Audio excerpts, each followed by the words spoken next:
I never thought I'd be telling this story. But some things stay with you, no matter how much you try to forget. Some memories sink so deep into your skin that no amount of time can wash them away. My story isn't pretty, and it isn't easy to hear. If you choose to listen, don't say I didn't warn you. Before I begin, I need to warn you, this story contains mature themes. It deals with family relationships, trust, and infidelity. If these topics make you uncomfortable, you might want to stop listening now. I was born into a house full of rules. My father, Harrison Mendoza, believed discipline was the answer to everything. He was the kind of man who spoke in short, firm sentences and expected obedience without question. If he said dinner was at 7, you were at the table at 7. If he told you to be home by 9, the door was locked at 9:01. No exceptions. No explanations. My mother, Cora Harrington, was different. Not softer, just distant. It was like she lived in a separate world from the rest of us. She moved through the house like a ghost, always occupied but never present. If I asked her a question, she'd answer without looking up. If I needed comfort, her arms felt stiff, like she wasn't sure what to do with them. My father was the voice of authority. My mother was the sound of silence. We weren't a warm family. Love, if it existed, was something unspoken. There were no bedtime stories, no Sunday morning pancakes, no long hugs just because. I learned early that emotions made people uncomfortable. Tears made my father angry. Excitement made my mother tired. So, I learned to keep everything inside. I didn't realize how much that shaped me until I got older. I grew up craving something I couldn't name. Affection? Validation? Maybe just the feeling of being wanted. But when you don't learn love in childhood, you don't know how to recognize it as an adult. You mistake attention for care. You mistake control for security. You mistake attraction for something deeper. By the time I hit my 20s, relationships felt like a foreign language I could never quite speak fluently. I had been with a few people, but something always felt off. Like I was missing some fundamental piece of knowledge that everyone else had. I never felt truly comfortable, truly confident. I wondered if there was something wrong with me. Maybe I just wasn't built for intimacy. Or maybe I just hadn't learned how to do it right. Then, there was Omari Underwood. He was different. Kind, patient, someone who actually listened when I spoke. He made me feel safe in a way I wasn't used to. But safety didn't erase insecurity. It didn't change the way my body stiffened when things became physical. It didn't stop the voice in my head that whispered, "You're not doing this right. You're not good enough." I wanted to be better. For him. For myself. So I started looking for answers the only way I knew how, through a screen. Late at night, when the house was quiet, I searched for videos, tutorials, anything that could teach me what I felt I was missing. It wasn't just curiosity. It was desperation.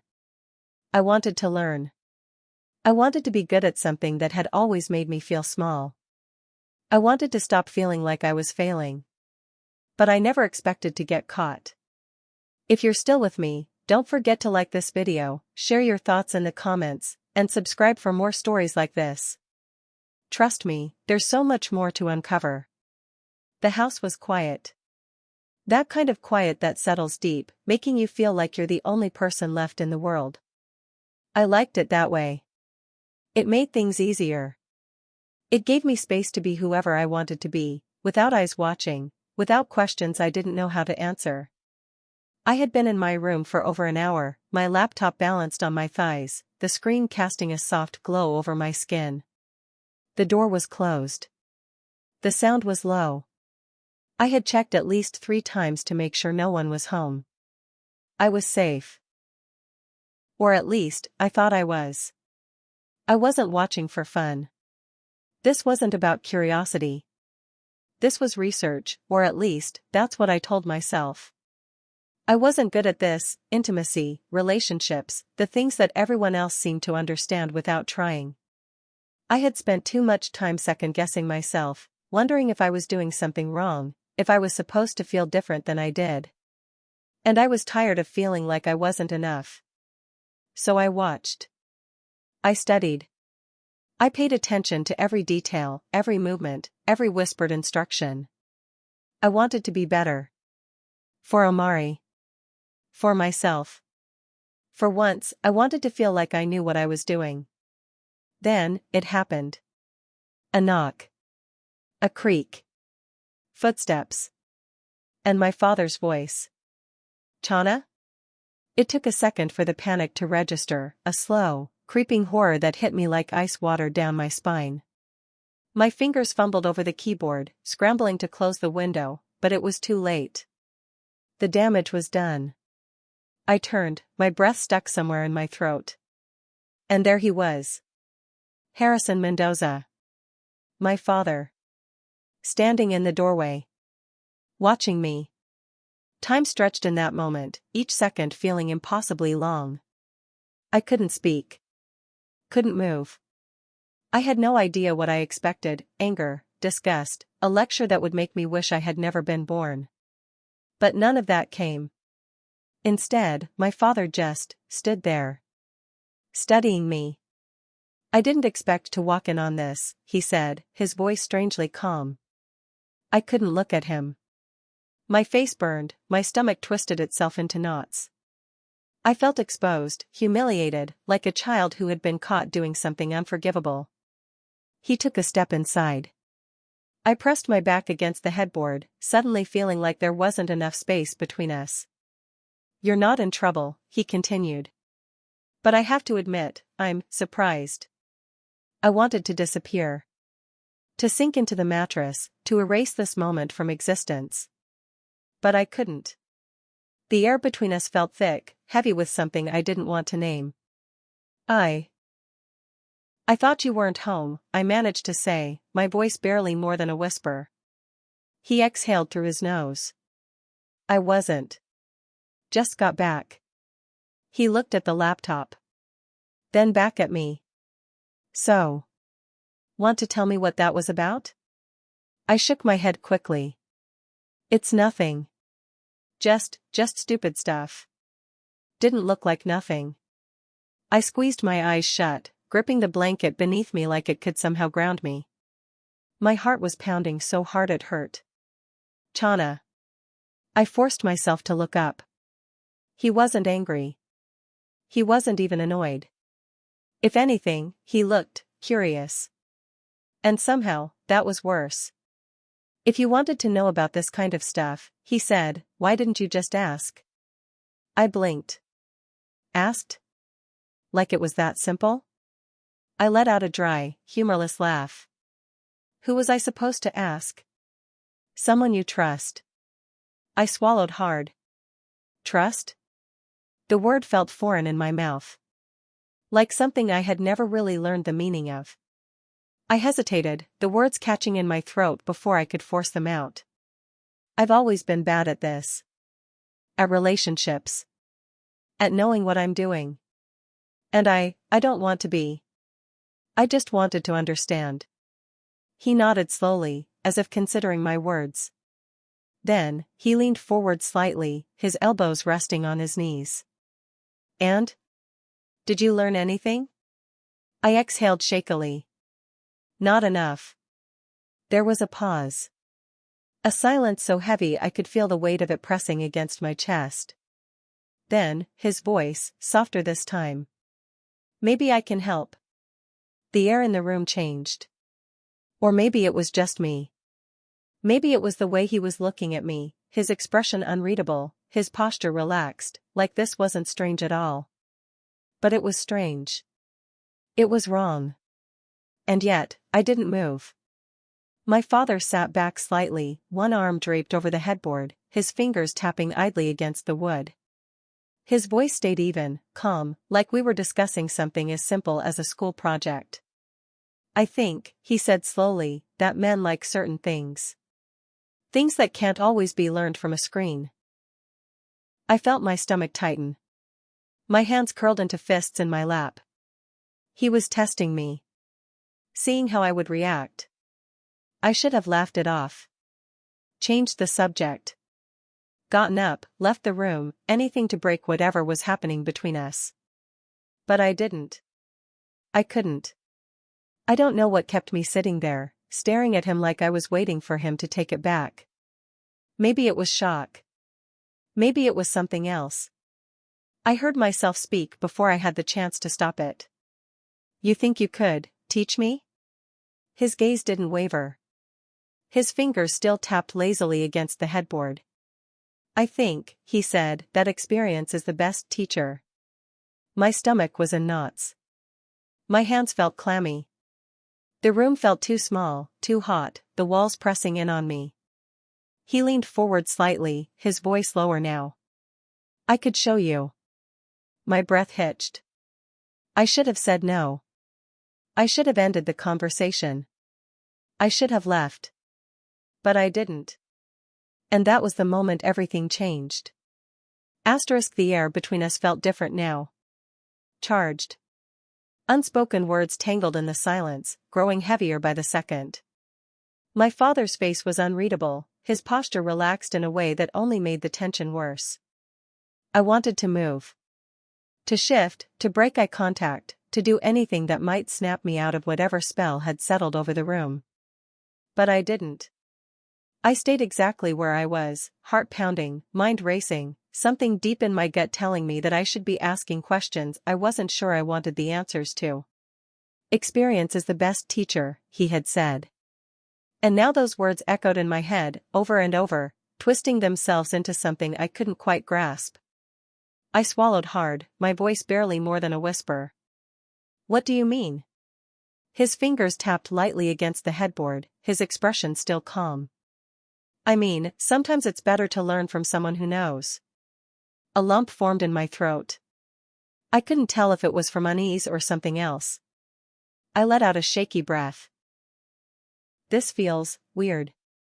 His gaze held steady. Why? The question sent a chill down my spine. Because I shouldn't have to explain why. Because I should have left the room already.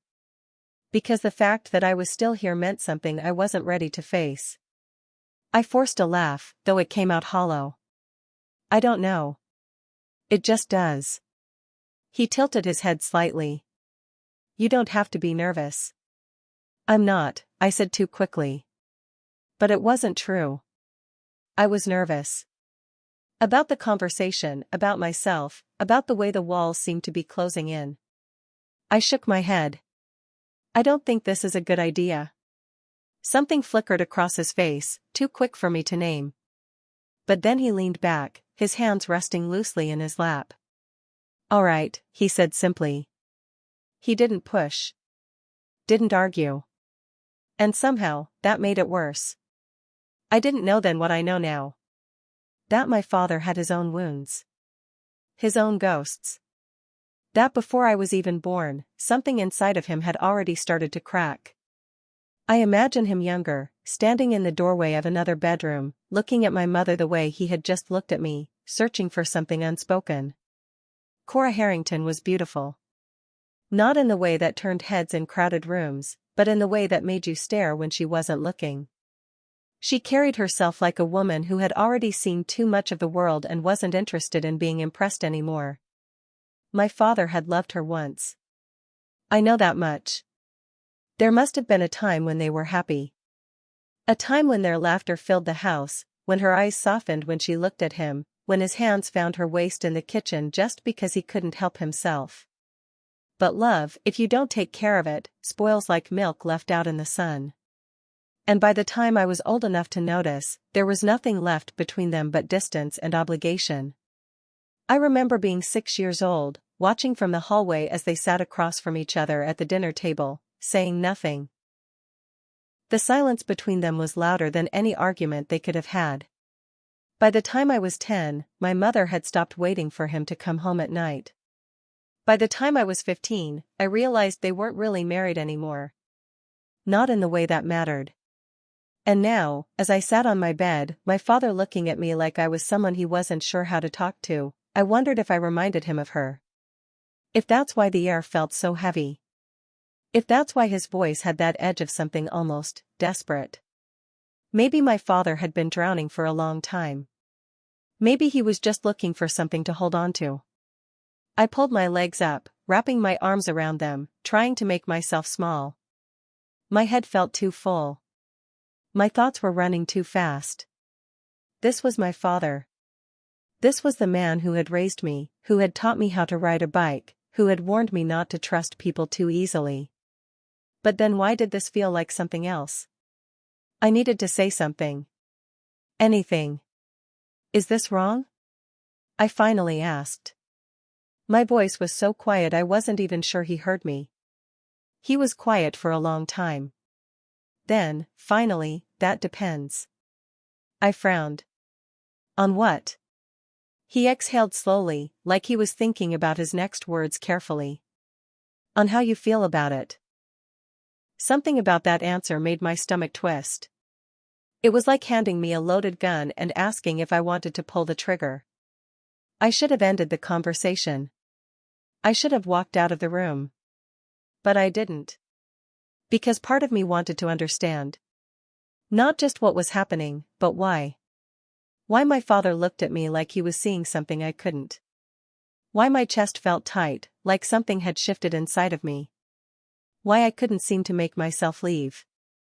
My fingers tightened around the blanket. I think I should go. His lips parted slightly, as if he was going to say something else. But then, after a moment, he just nodded. I slid off the bed, my heart pounding as I walked toward the door. And just before I stepped out, I heard him say, so softly I almost thought I imagined it, "You know where to find me if you change your mind." I didn't look back. But I knew that this wasn't over. Not yet. Secrets have weight. They press against your chest, settle into the corners of your mind, whisper to you when you're alone. And once you learn something you were never meant to know, there's no unlearning it. I wish I had never walked into that room.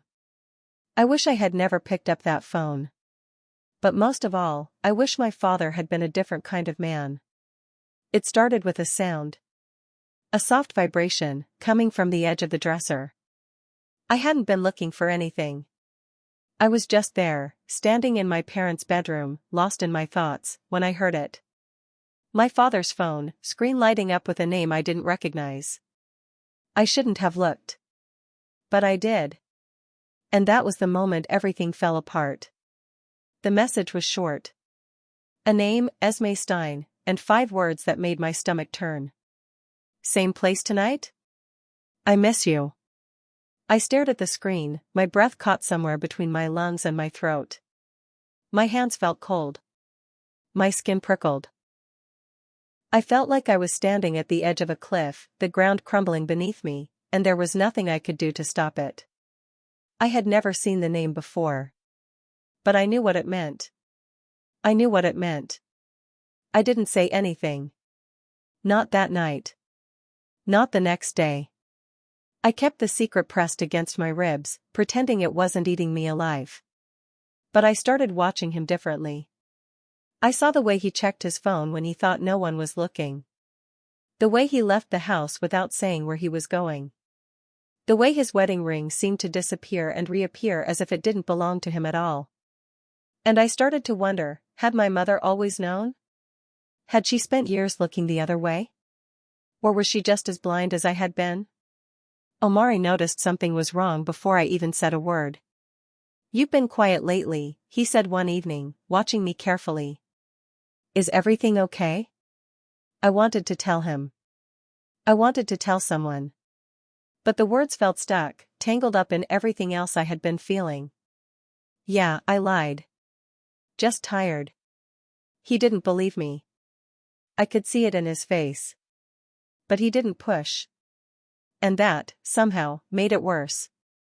Days passed, and my father barely looked at me. I didn't know if he sensed that I knew. Maybe guilt was eating at him, the same way it was eating at me. Or maybe he just didn't care. I thought about my mother. About all the years she had spent in that house, cooking meals, folding laundry, going through the motions of a life that wasn't as perfect as it seemed. And I thought about myself. I had always believed that love was supposed to be a safe place. That when you found the right person, you were supposed to trust them, to give them parts of yourself no one else could see. But now, I wasn't sure anymore. Because of my father, the man I had looked up to, the man who had taught me right from wrong, was capable of this, then what did that mean for me? For Omari? For love? One night, I lay awake, staring at the ceiling, the weight of everything pressing down on me. I had spent so much time trying to understand relationships, trying to be better, trying to prove that I was enough. But maybe the problem wasn't me. Maybe I had been raised in a house built on broken foundations. Maybe my father's mistakes had been shaping me all along. And maybe it was time to stop letting them. There are moments in life where you have to make a choice. Stand still and pretend nothing happened, or face the truth, even if it destroys everything you thought you knew. For days, I let the weight of my father's secret sit inside me like a stone, heavy and unmoving. I told myself I could ignore it, that it wasn't my problem, that whatever my father did behind closed doors had nothing to do with me. But that was a lie. Because it did affect me. It changed the way I looked at him. It made me question everything. And I couldn't pretend otherwise anymore. I found him in the living room one evening, his back to me, staring at his phone like he was waiting for something. Or someone. "Dad," I said, my voice steadier than I expected. He turned, his expression unreadable. "Yeah?" I hesitated, then took a breath. Was it worth it? His brow furrowed. Was what worth it? I clenched my fists. The lies. The secrets. The betrayal. His jaw tightened, and for a moment, I thought he was going to deny it. Brush it off like it was nothing. But instead, he exhaled and rubbed his temple like he was tired of the conversation before it had even begun. "I don't know what you think you saw, I saw enough," I cut in. "I saw the texts. I saw the way you sneak around." "I know, Dad. So just, tell me the truth." "Why?" He sighed, shaking his head.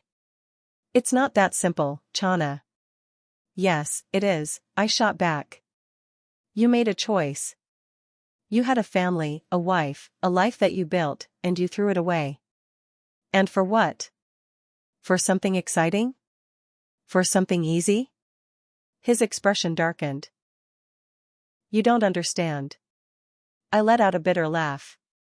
"You're right. I don't. Because I could never do what you did. I could never look someone in the eye, tell them I love them, and then turn around and betray them." For the first time, I saw something flicker across his face, guilt, maybe. Or regret. But it didn't matter. Because regret doesn't erase actions. Regret doesn't fix the damage. He ran a hand through his hair, his voice lower now. "I never meant to hurt anyone." I swallowed the lump in my throat. "But you did." The room felt unbearably heavy. I knew I wouldn't get the answer I wanted. I knew he would never fully admit what he had done.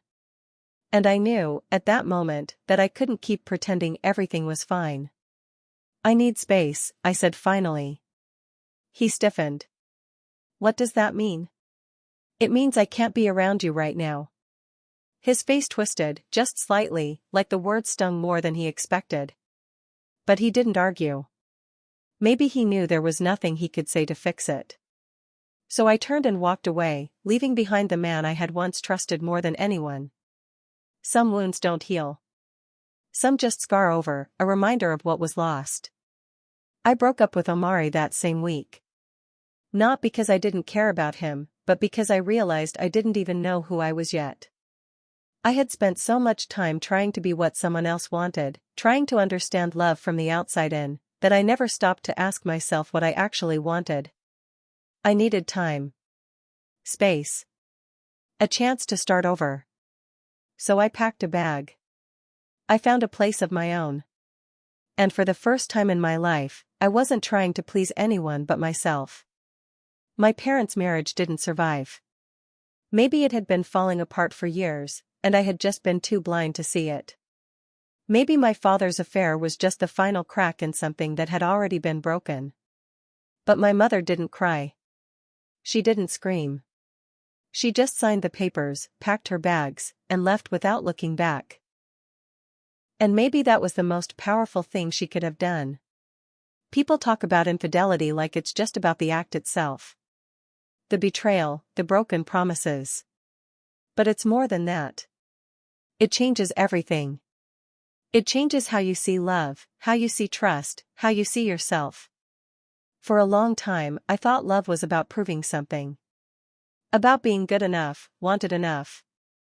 But now I realize love is about knowing when to walk away. Knowing when to put yourself first.